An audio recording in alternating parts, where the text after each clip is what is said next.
Muy bien, perdón. Gracias por estar aquí con la Iglesia y deciros que, digo siempre, ¿no?, que no subestimemos el poder de la palabra de Dios. Porque subestimar el poder de la palabra de Dios es más o menos como decir que yo no creo en Dios. Y lo que vamos a hacer en este momento, en tiempo de alabanza fenomenal, lo que vamos a hacer es dejar que Dios nos pueda hablar a través de su palabra. Mi oración es que tú seas bendecido en esta mañana. Dios te conoce perfectamente. Si es la primera vez que vienes, yo no te conozco, pero Dios te conoce. Así que no te despistes y está atento, porque no depende tanto de la persona. La historia de la Iglesia no se ha edificado por un hombre o por una mujer, sino se ha edificado porque el Espíritu de Dios usaba y sigue usando a hombres y mujeres. Entonces, sencillamente, con esto quiero decir que tengas un corazón abierto, porque puede pasar el tren del Espíritu de Dios y tú no te des ni cuenta, estés esperando el siguiente. Y el siguiente a lo mejor ya no pasa porque estás en la calle. Así que simplemente esto, yo creo en Dios y creo que su palabra es poderosa. Así que te invito a que abras tu corazón. Voy a hacer una oración. Señor, te damos gracias en esta mañana, Dios, porque lo hacemos en tu nombre. Sabemos que tú estás aquí en medio nuestro, Señor, y por encima de nuestros errores e imperfecciones, Señor, tú conoces el corazón. Tú tienes una palabra que alimenta el espíritu que tenemos, Señor, porque lo creemos, que hay un espíritu en nuestra vida, Señor, que necesita tu palabra. No solamente de pan vivirá el hombre, dijiste tú, Señor, no lo decimos cualquiera.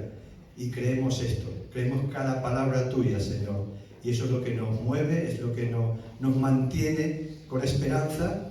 Tu palabra, Señor, tu Espíritu Santo en nosotros. Muchas gracias por cada uno de mis hermanos que está aquí, Señor, y que yo estoy seguro que hay sabiduría en su corazón para estar atento, ¿verdad?, a lo que tú tienes para él, es decir, para ella. Muchas gracias en el nombre de Jesús. Amén.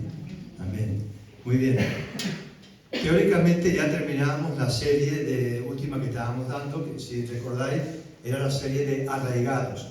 Entonces, dimos el último capítulo la semana, el domingo anterior, y yo, bueno, ¿qué hacemos? No vamos a empezar una nueva serie, ¿no? Sino que yo he pensado, vamos a hacer un repaso, pero me voy a centrar para cerrar este tema de arraigados. Me parece un tema muy importante. Y digo, lo que voy a hacer es cerrar, pero voy a añadir un capítulo. Son 4 nuevamente, añadiendo el capítulo 5 de arraigados. Y ese capítulo que he añadido, ¿no?, tiene que ver con el servicio. Hemos hablado, cuando estábamos hablando acerca de arraigados en la palabra, bueno, lo vemos ahora, ¿no? El primer domingo hablamos de arraigados en la palabra de Dios, y recordando que el ejemplo que ponía, ¿no?, el ejemplo de la sombrilla, ¿no?, de que no es igual poner una sombrilla en la playa que poner un árbol.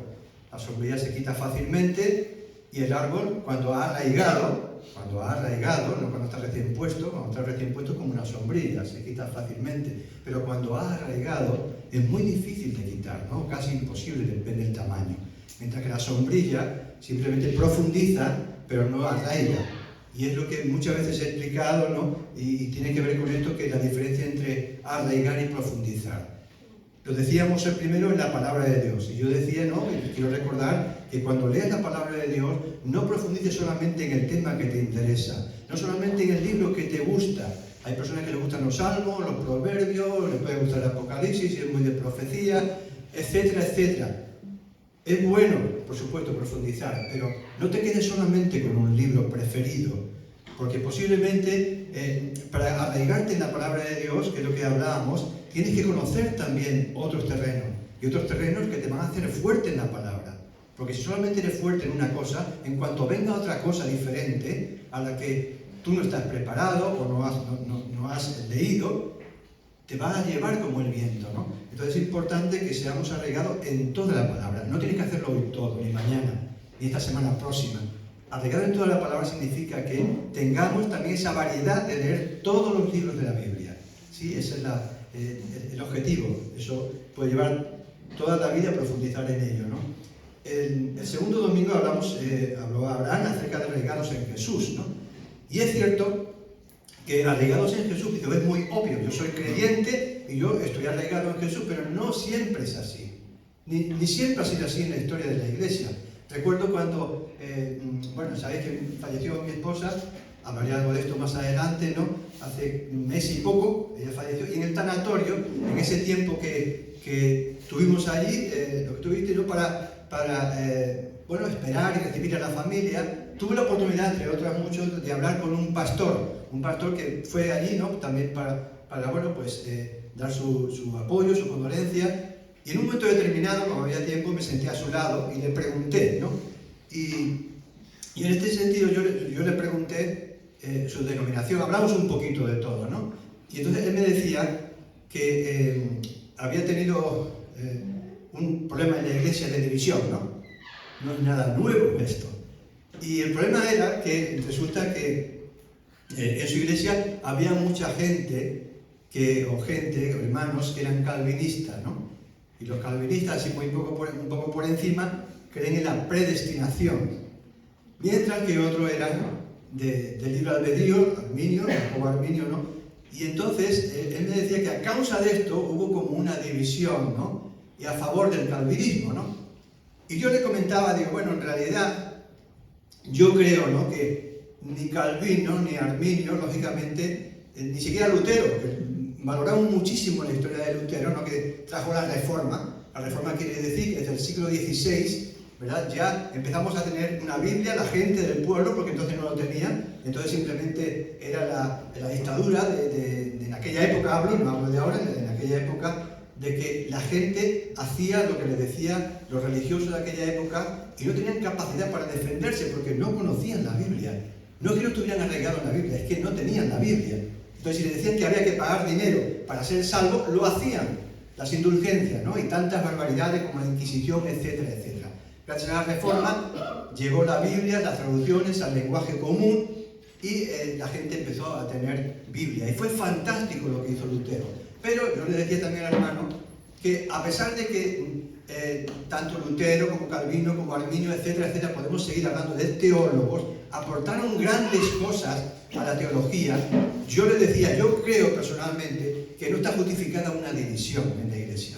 ¿Por qué? Porque Dios odia la división en la iglesia. También odia el pecado, pero la división, porque uno piense, es Calvino, que sea Arminio, Dios odia eso. Y además, tampoco está justificado. ¿Y por qué no está justificado? Yo decía, porque en realidad, ni somos, o yo decía, yo no soy calvinista y me gustan muchas cosas de Calvino, no soy arminianista y tengo muchas cosas en común, no soy luterano y tengo muchas cosas de Lutero que me gusta, pero todos ellos son simplemente hombres, ¿no? Y esto, me venía a la mente ese pasaje del texto de la Biblia, ¿no? Donde aparece que en un momento determinado, en 1 Corintios creo que está, si no recuerdo mal, en Hechos de los Apóstoles, primero, Hechos de los Apóstoles 18-24, si lo quiere buscar, Hechos 18-24, versículo 24, nos habla de una persona que se llamaba Apolo. Hechos 18-24 dice que entonces en Éfeso había un judío que se llamaba Apolo, era natural de Alejandría, un hombre con mucha cultura, y dice que este hombre, Apolo, era una persona que era poderoso en la palabra. Era una persona, dice que era muy elocuente. Y dice más cosas más adelante, ¿no? Y entonces este hombre era elocuente, pero en esa iglesia de Éfeso, ya Pablo lógicamente conocía la iglesia de Éfeso y había puesto allí a responsables, como era Priscila y Aquila, un matrimonio, y resulta que este matrimonio cogió a Apolo aparte, ¿verdad? Y le dijo, dice exactamente la Biblia, si lo tenéis aquí, ¿no? Que le cogió un poco aparte y les expusieron las escrituras un poquito más exactamente, ¿verdad? Porque Apolo tenía mucha elocuencia, tenía un don fantástico, ¿no? Pero le faltaba experiencia. Y no hablo negativamente de Apolo, porque de hecho luego Apolo, cuando ya viene Pablo, pues también es usado por Dios para ir por las iglesias. Y entonces, hasta tal punto, ¿no? Sucedió esto por esa elocuencia que cogió Apolo, porque uno lee en 1 Corintios capítulo 1, se nos dice allí que Pablo tiene que un poco regañar a los corintios, ¿no? ¿Por qué? Porque dice 1 Corintios 1, versículo 13, dice, 12, dice que allí en Corintios lo que estaba sucediendo es que algunos decían, yo soy de Apolo, ¿verdad? Dice, o yo soy de Pablo. Y entonces, de alguna manera, Pablo era un hombre muy influyente. Apolo había llegado a conocer mejor las Escrituras, era elocuente y arrastraba gente, ¿no? Y esto sigue pasando hoy. Hay mucha gente, ¿no?, que es seguidor de líderes. No hay ningún problema, pero ten cuidado que ese líder no es el que te ha salvado. Y Pablo, viendo esto, dice, ¿acaso Cristo está dividido? Algunos dicen que soy de Pablo, otro de Cefas, Pedro, ¿no? Otro de Apolos. Y Pablo dice, ¿acaso fue crucificado Pablo? Él mismo se habla de sí mismo. ¿Acaso lo que decís que soy de Pablo? ¿Acaso Pablo ha sido crucificado por vosotros? ¿Verdad? Sigue diciendo allí, ¿no? ¿Fuiste bautizado en el nombre de Pablo? Fuiste bautizado en el nombre de Jesús. Y Cristo es el que murió. Y ahí se acaba la división. Yo le decía a este hermano, con humildad, digo, no creo que sea un motivo, ¿no? Porque ningún teólogo, por importante que sea, ¿verdad?, tiene que tomar el nombre de Cristo. Así que nosotros somos cristianos. No somos calvinistas, ni somos arminianistas, ni somos luteranos, la iglesia luterana. No pasa nada, cada uno que coja lo que quiera. Pero nosotros somos cristianos y cogemos lo mejor de cada uno, porque no se trata de ir al otro extremo, ¿verdad? Entonces es importante que lo que estaba diciendo en este punto, ¿no?, como estaba diciendo, de que tenemos que estar arraigados en Jesús, que es el punto que estábamos tratando en el segundo, arraigados en Jesús. Y arraigados en Jesús es aprender de Él, que Él sea lo primero, que no haya otras cosas, porque puede ser un Apolo muy elocuente, o puede ser cualquier distracción que tengamos, ¿verdad?, que simplemente nos apasiona. Puede ser las redes sociales, se pueden convertir en un Apolo, en un Pablo, sin darnos cuenta, ¿verdad? Y decimos, sí, yo soy seguidor de Cristo, pero paso muchas más horas allí que pensando en las cosas de Dios, ¿no? Entonces tenemos que tener cuidado y revisar esto. El tercer domingo hablamos acerca de arraigados en el amor, ¿no? En Efesios capítulo 3 dice Pablo que para que habite Cristo por la fe en vuestros corazones, a fin de que arraigados y cimentados en el amor, ¿no? Y es interesante cuando vimos el mes pasado, el sábado 2 creo que fue, no recuerdo, creo que fue, no, el 5, el sábado 5 del mes pasado, tuvimos una reunión de pastores y ancianos ahí en Madrid. Un sábado, el sábado del mes pasado, ¿no? También estuvo Joaquina. Y entonces es interesante que allí con los pastores, yo comenté en el informe, hacemos un informe de lo que estamos tratando y hablé acerca de lo que es la serie que estamos dando, Arraigados, ¿no? También comentario y todo esto. Y luego me sorprendió porque Marcos Vidal, ¿no?, que es el presidente del Consejo Nacional, cuando anunció acerca del Congreso Nacional de Salem que tenemos, él mencionó que estaban pensando, lo habían decidido, que el lema iba a ser arraigados en el amor de Cristo, ¿no? Y me alegró mucho, digo, que estábamos en la misma sintonía, ¿no? Así que ya os adelanto también, que aunque queda todavía tiempo, pero tenemos la fecha. Así que el Consejo Nacional, el Congreso Nacional de Pastores, de las iglesias Salem, que será el 50 aniversario, es decir, lo tengo por aquí la fecha, no sé si la he perdido, vamos a ver si la tengo por aquí.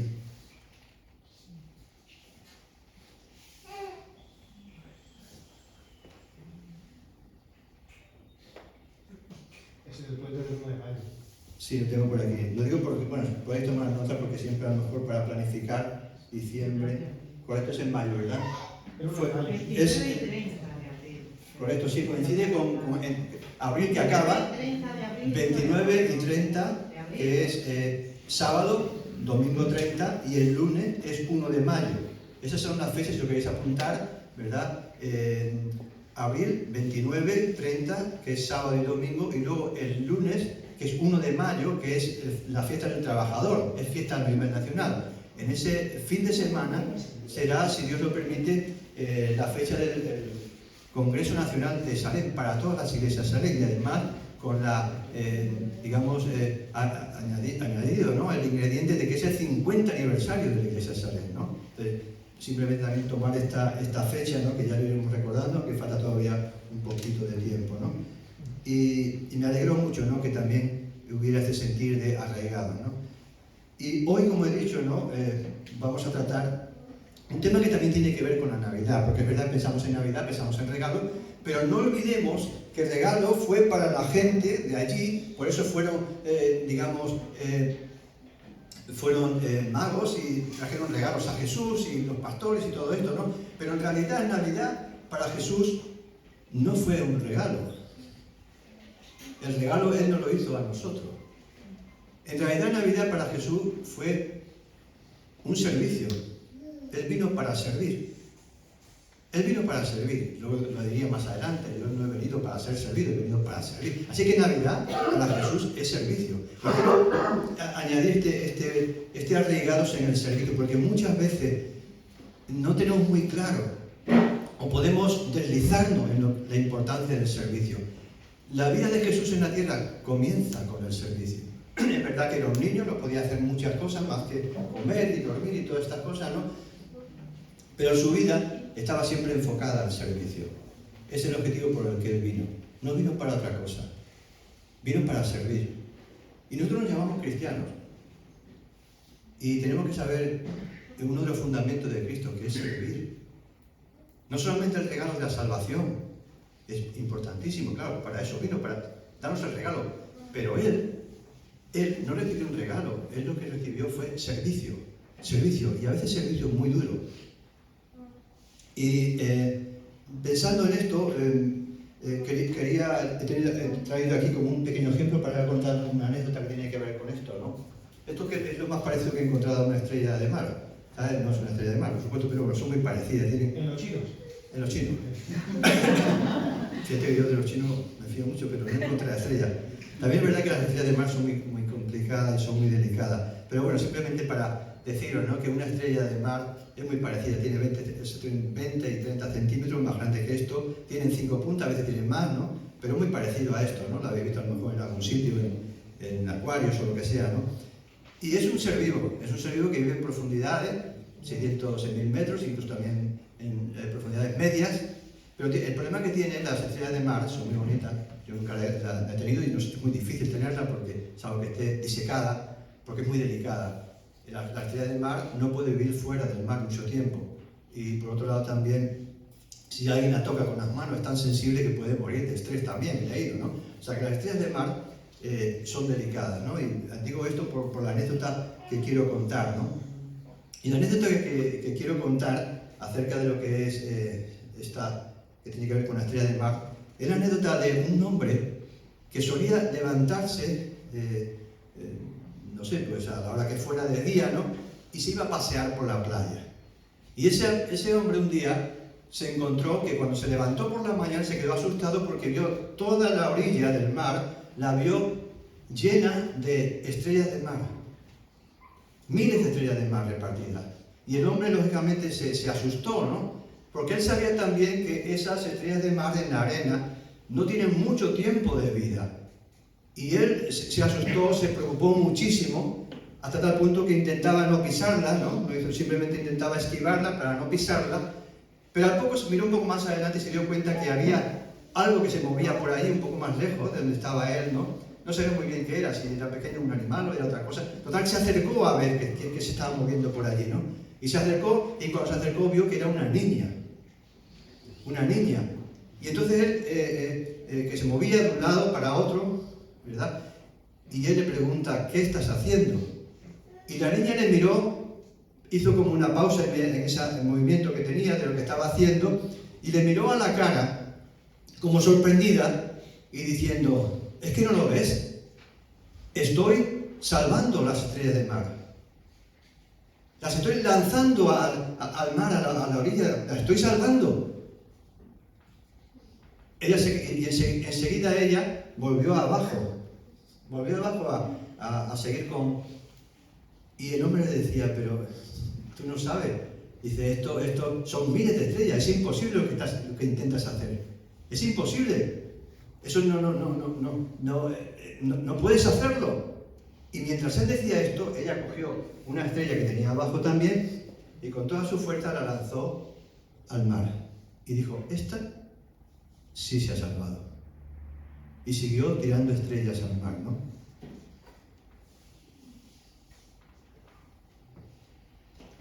Esto me hace pensar, ¿no?, en algo interesante, ¿no? Me hace pensar de que este hombre, por un lado, ¿verdad?, tenía sentido lo que estaba diciendo, pero este hombre puso la vista en que era el problema demasiado grande, y tenía razón. Eran miles de estrellas, poco tiempo, porque viven poco, ¿no? Y él cayó en lo que se llama resignación. ¿Qué se va a hacer? Y yo como mínimo intento no pisar, no voy a hacer daño, ¿no? Lo llamo a la vida espiritual, ¿no? A veces queremos, sí, yo soy cristiano, pero intento no pisar, no hacer daño, ¿no? Y no lastimar. Mientras que la niña, lo que vio en aquella situación es que podía hacer algo. Y lo que hizo esa niña es comenzó a usar lo que tenía, su propia fuerza, no muy grande porque era una niña, y tirar al mar todas las que podía, que estaban a su alrededor, ¿no? Las lanzaba al mar para que no muriera. Y es interesante, ¿no?, que antes de retomar esta anécdota que he contado, me gustaría ligarla con algo que me pasó también esta semana. Resulta que yo no soy muy de las redes en cuanto a Facebook y todo esto. No quiere decir que no lo conozca, porque tengo también Facebook y todas estas cosas, Instagram y todo, pero no soy de manejarla por tiempo, por lo que sea, ¿no?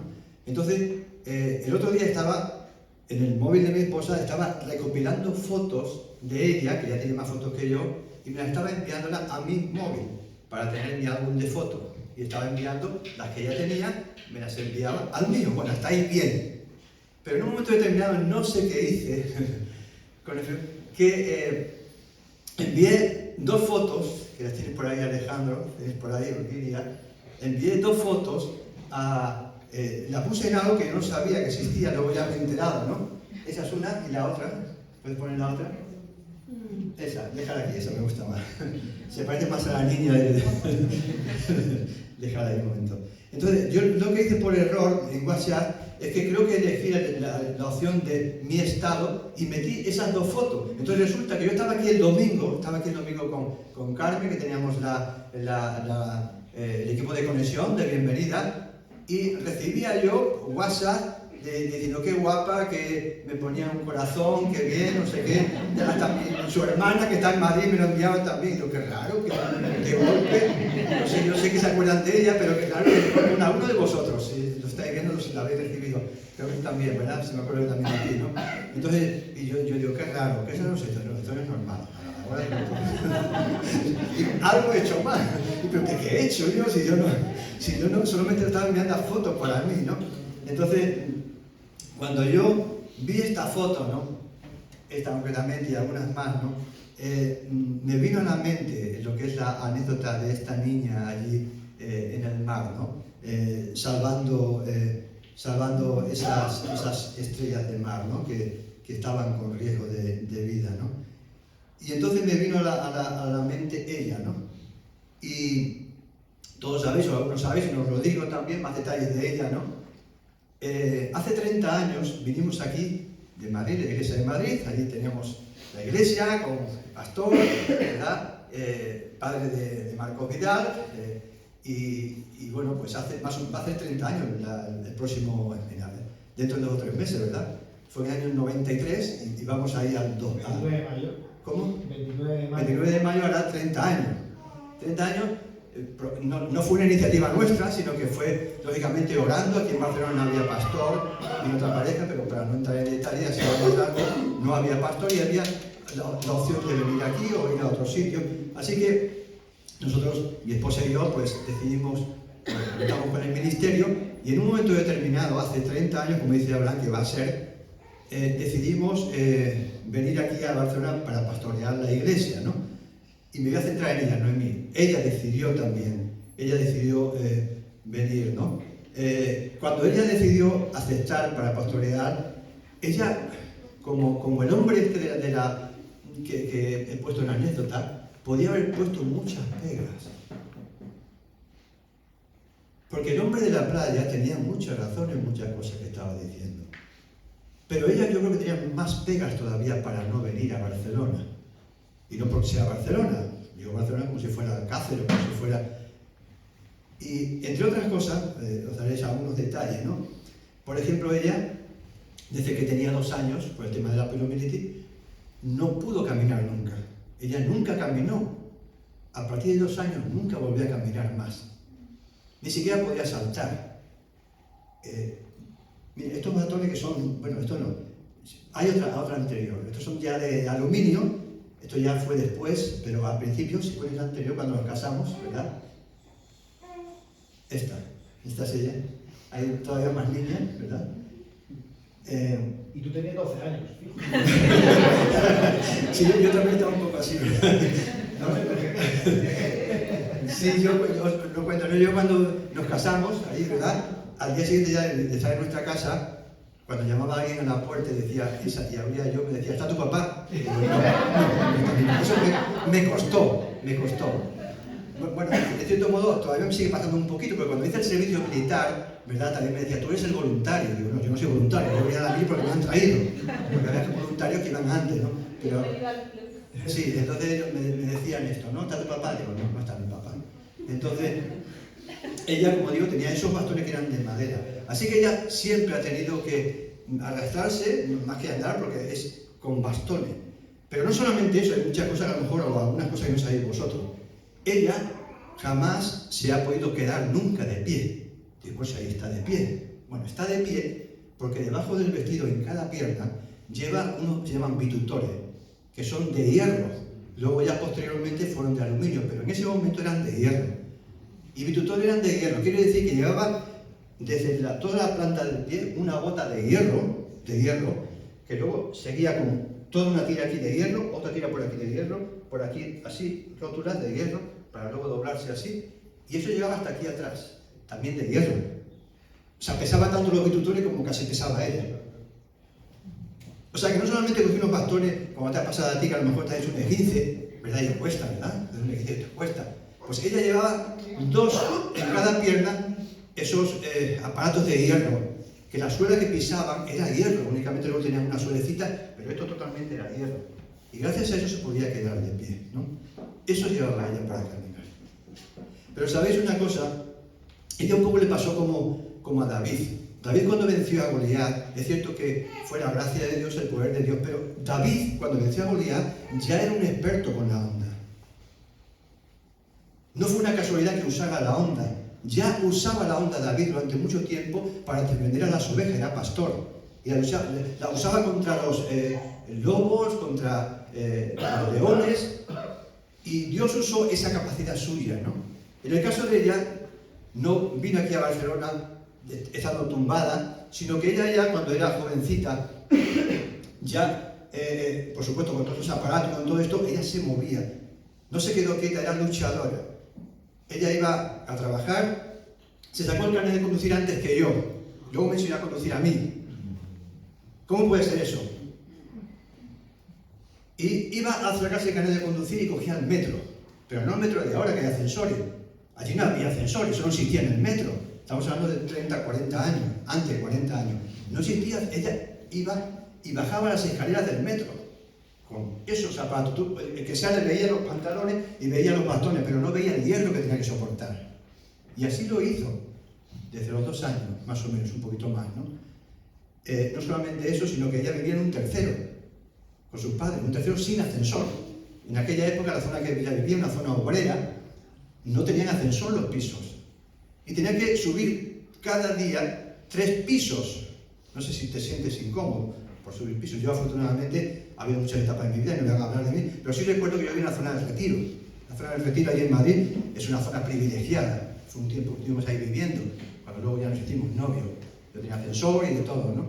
Pero ella, como David, ya usaba la onda.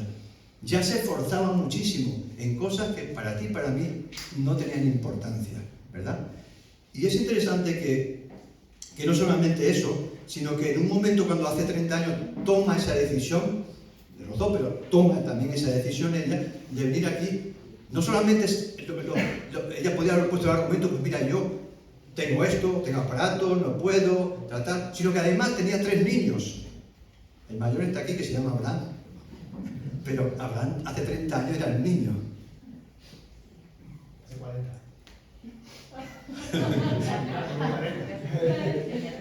Dio 30 cuando vinimos. Cuando Tenía vinimos. 10 años.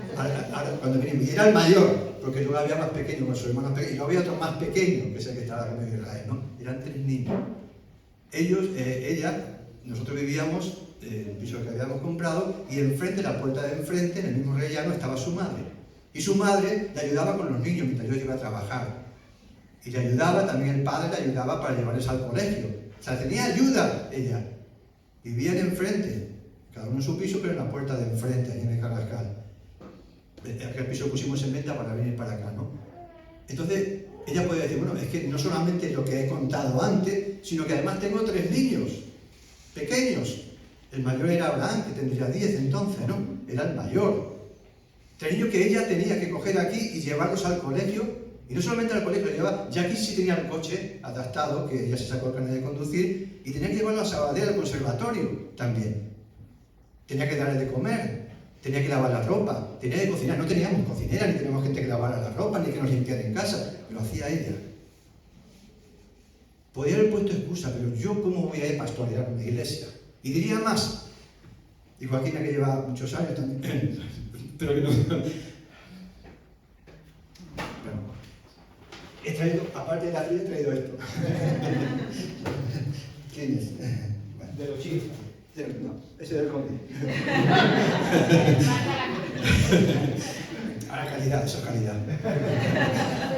Bueno, entonces, resulta que ella, si alguno se queda de las reuniones, teníamos reuniones, Joaquín no lo sabe, tenemos reuniones de la iglesia, un local pequeño que había ahí abajo, ya no está ese local pequeño, ya un poquito, la iglesia pues estaba pues muy deteriorada y todo esto, ¿no? Y espiritualmente por las circunstancias que había vivido, ¿no? Joaquín estaba ahí firme, y entonces teníamos culto domingo, mañana y tarde, teníamos culto jueves, teníamos culto el martes, teníamos el sábado de testificar, siempre estaba ella. No se quedaba en casa diciendo, bueno, que vaya mi marido, que es el pastor y que tire, no, ella siempre estaba a testificar, al culto de oración, tocaba la pandereta, no sé si al final terminó mal porque ya tocaba la pandereta, ¿verdad? ¿Te acuerdas, Loli? Loli también estaba en aquella época, ¿no? O sea que todo eso, ¿verdad? Que no solamente que ella vino, sino que además se esforzó al máximo en todo, con los niños y con todo, ¿no? Y una de las cosas también importantes es que, aunque tenía, como digo, muchas excusas para no venir o para decir yo no puedo hacerlo, nadie le podía rebatir lo contrario. Pero, ¿sabéis una cosa? Ella decidió venir y además nunca se quejó de estar aquí, a pesar de una iglesia difícil, ¿no? Donde se encontró muchas estrellas de mar que estaban heridas, pero se acercaba a ella y con su sonrisa anterior, con esa sonrisa, ¿no? Que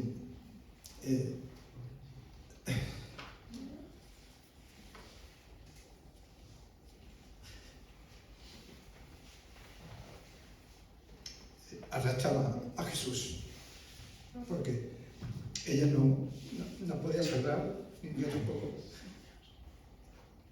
pero cogía y arrastraba a Jesús.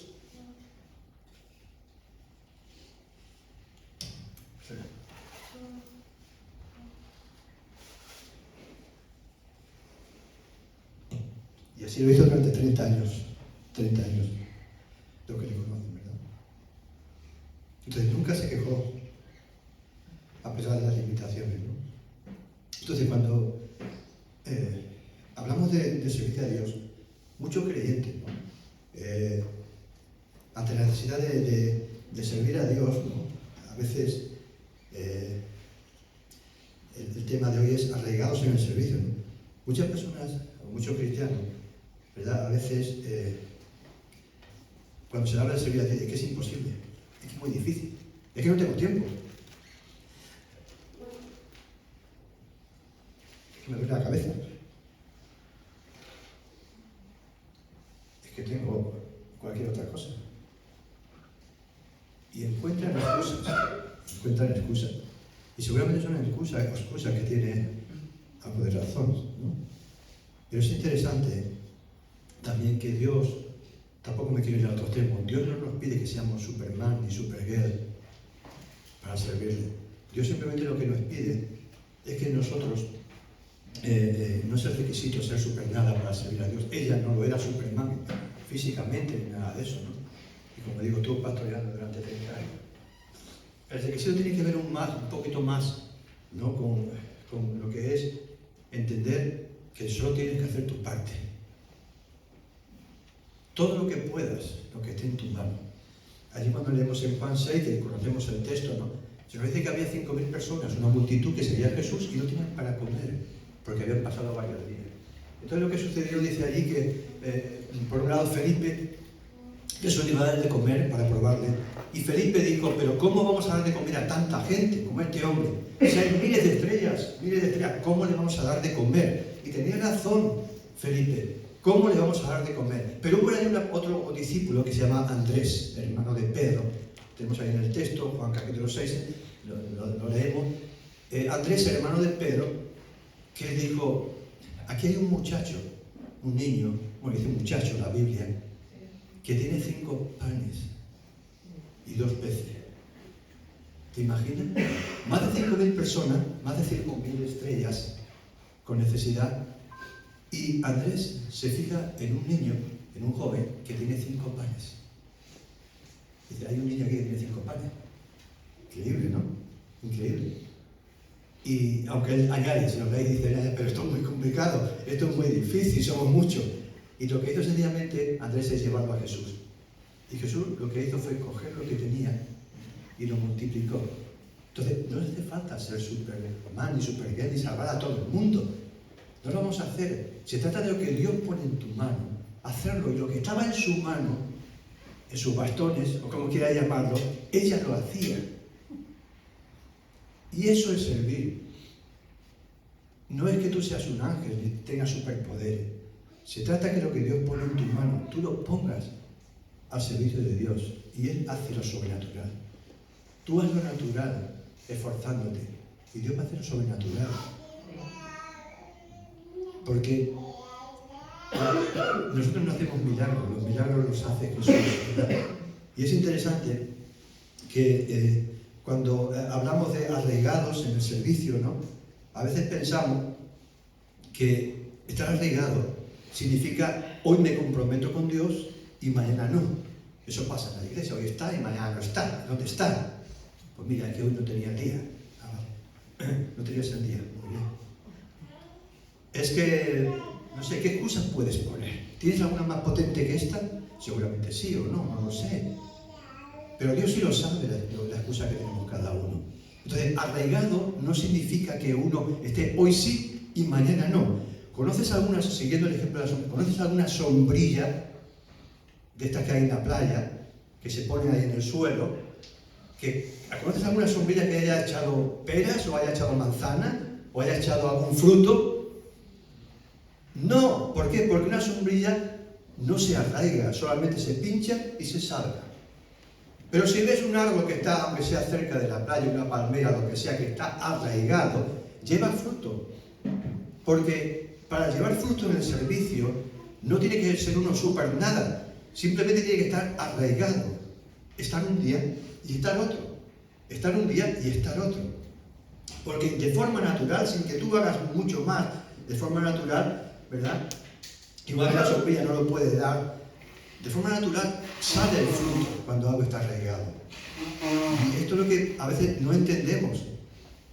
Es cuestión de que tú digas, yo Señor quiero estar arraigado. Ella podía haberse vuelto a Madrid, pero nunca lo hizo, ni lo mencionó. Podía haberlo hecho en familia, comodidad, muchas cosas. Nunca lo hizo. Podía haberlo hecho, pero no lo hizo. Ella permaneció. Y porque permaneció, llevó su fruto, un fruto que tú y yo no vemos. No sé, mucha gente le conoció.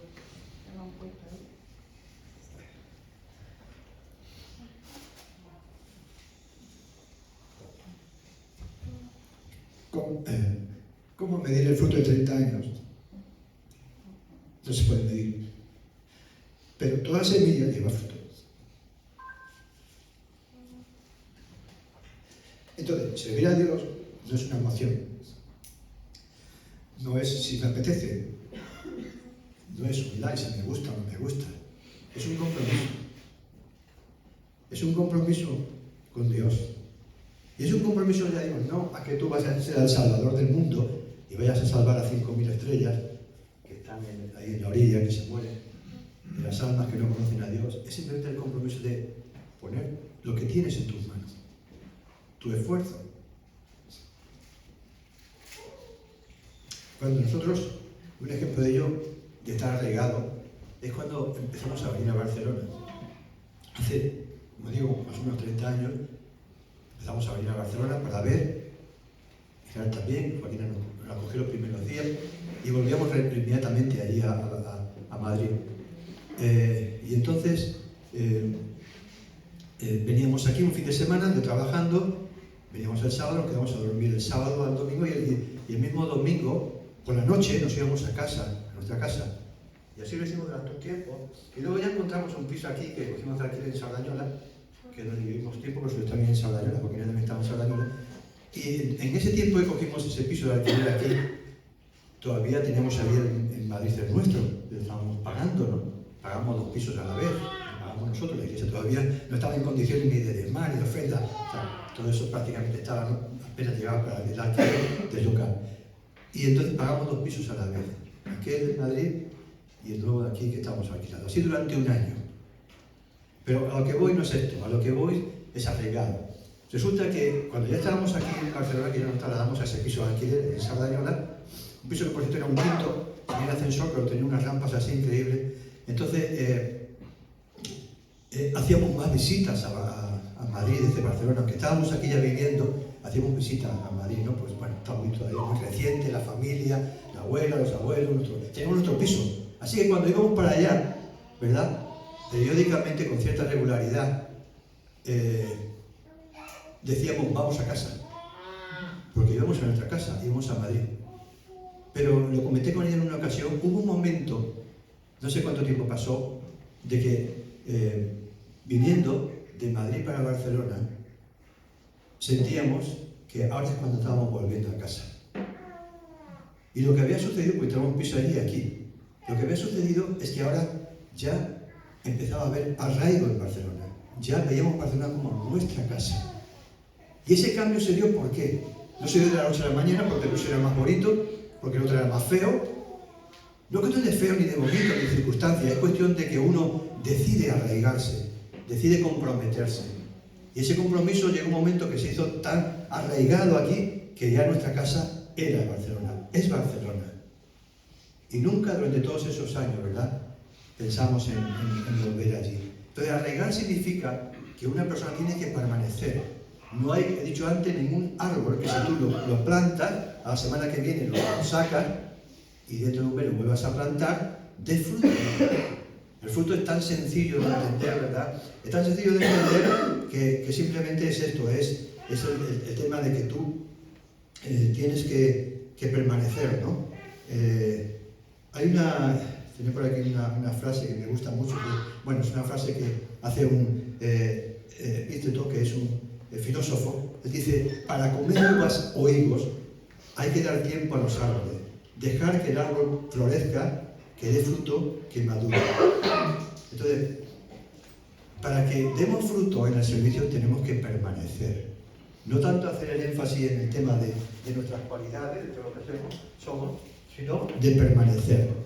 Y de esa es una forma natural, ¿no?, de dar fruto, ¿no?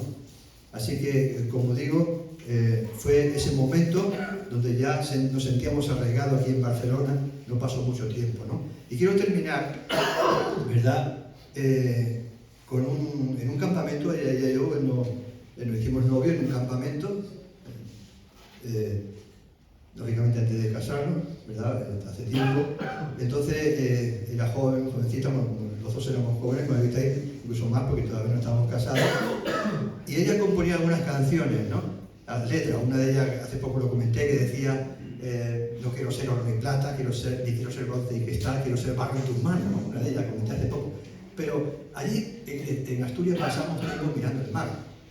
Nos sentamos y miramos el mar, y ella también. El mar para nosotros es extraordinario porque somos de origen extremeño y luego en Madrid 20 y pico años, con lo cual ni en Madrid hay mar, ni en Extremadura hay mar.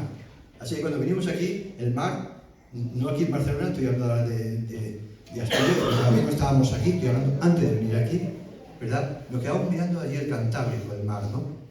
Y ella sacó una letra de una canción, ¿no? Que también algunos la podéis conocer, los más antiguos. Y esa letra decía así, mirando a las olas, ¿no? Como venían a la orilla, se volvían, ¿no? Y la canción dice así, no me acuerdo de toda, pero dice: como la ola va a la playa y regresa al mar, así haré yo en mi vida. Iré al mundo, o sea, lo que es la tierra, y volveré al mar. Como la ola va a la playa y regresa al mar. Eso era su... Y como la ola viene a la orilla y luego regresa, así haré yo. Simbolizando que, digamos, el mar representaba, como en este caso, la vida, ¿no? La estrella, era la vida para la estrella, simbolizando a Jesús, y vendré a la tierra, pues a recoger a la mejor estrella, y volveré al mar. Ella, como digo, hace un mes y medio fue al mar y dejó la tierra. Y ya está con Jesús. Y ya no volvió.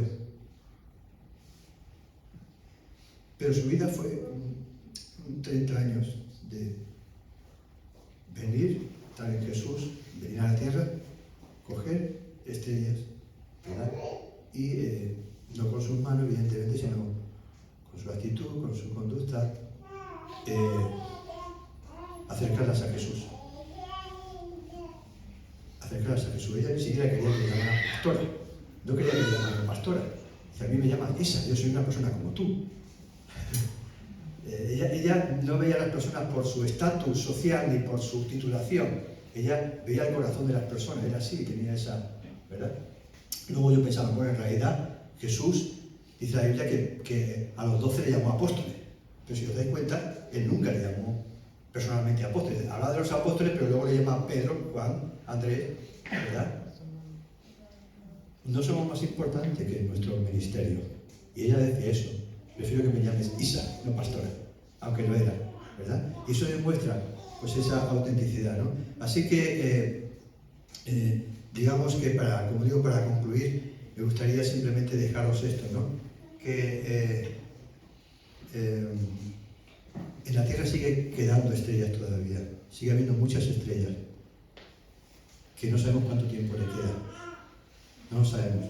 Y podemos hacer dos cosas, como este hombre que vio aquello lleno de estrellas y simplemente se limitó a tener un poquito de compasión, no pisarla, yo no la piso, no voy a ser de tropiezo.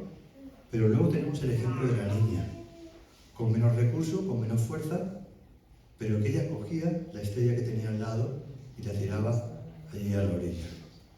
¿Qué queremos ser? ¿Como este hombre religioso que simplemente no voy a hacer daño? ¿O podemos ser como la niña activo? No podemos coger todas las estrellas, pero podemos coger la que tenemos a nuestros pies, ¿verdad? Y ojalá, ¿verdad?, cada uno de nosotros podamos ser esa niña que con lo que tiene, con su fuerza, intenta llevar a Jesús a personas que no le conocen o que están pasando momentos difíciles, ¿no? Ojalá podamos ser, porque la obra de Dios sigue. Y aunque hay niñas que se han ido como ella, sigue habiendo niñas aquí, niños, sin importar la edad. Y la pregunta es, ¿qué vas a hacer? ¿Vas a esquivar los problemas o las personas que tienen un problema? ¿O vas a ser como esta niña, que te agachas y luchas para que puedan acercarse a Cristo? ¿Nos ponemos de pie?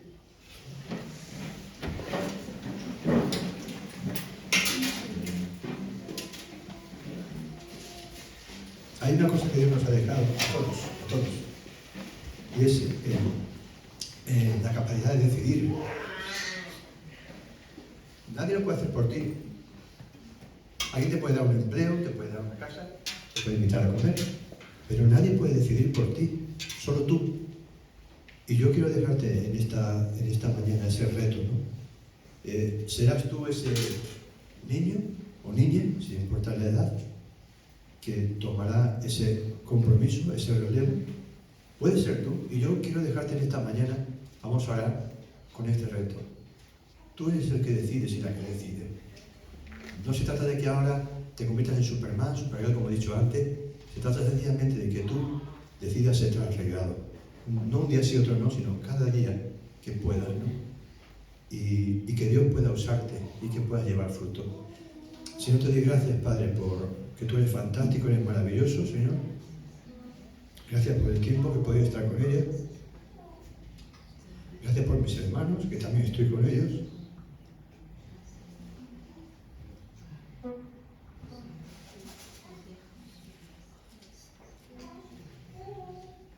Y yo te pido que levantes niñas y niños, Señor, para esta nueva generación. Porque cada generación necesita un relevo. ¿Serás tú? ¿Quieres ser tú mejor? Porque no es cuestión de que Dios te elija, Dios ya te ha llamado, Dios ya te ha salvado, si lo has aceptado, pero ahora la pregunta es, ¿quieres tú ser ese niño y esa niña en esta nueva generación? Y es la pregunta que quiero que te lleves en esta mañana. Díselo a Jesús, habla con Él a solas y piensa en lo que hemos hablado, que arraigar no es sencillamente una emoción, un sentimiento, no es un día ni dos, es cada día. Y sin que te des cuenta, cuando menos te lo esperes, te levantas un día y te acercas al árbol por estar arraigado y verás que hay fruto, porque es una ley natural. Así que quiero pedir a Dios, ¿no? que pueda levantar en esta generación, en este tiempo que estamos, nuevos niños y niñas, sin importar la edad, solo es el nombre, que tomen ese compromiso, que no sean simplemente espectadores que no quieren molestar, que no quieren hacer daño, que está muy bien, sino que son activos. Muchas gracias por lo que ya se han levantado, Señor. Porque hay hermanos y hermanas que están trabajando, igual que ahora están allá arriba trabajando, y tú estás en otro momento haciendo. Gracias por lo que se han levantado. Pero yo sé, Señor, que tú sigues llamando a más personas a profundizar, a permanecer. Y esa es mi oración en esta mañana. Que tú también, Señor, en la Navidad nos recuerdes que para nosotros es un regalo, pero para ti es un compromiso de servicio a nosotros. Y queremos también pensar en Jesús, aquel que vino a servir, que también es Navidad. Muchas gracias, Señor, por mis hermanos, por el calor, por tu presencia, por tu Espíritu Santo, Señor. Y a ti sea toda la gloria. En el nombre de Jesús. Amén. Dios te bendiga.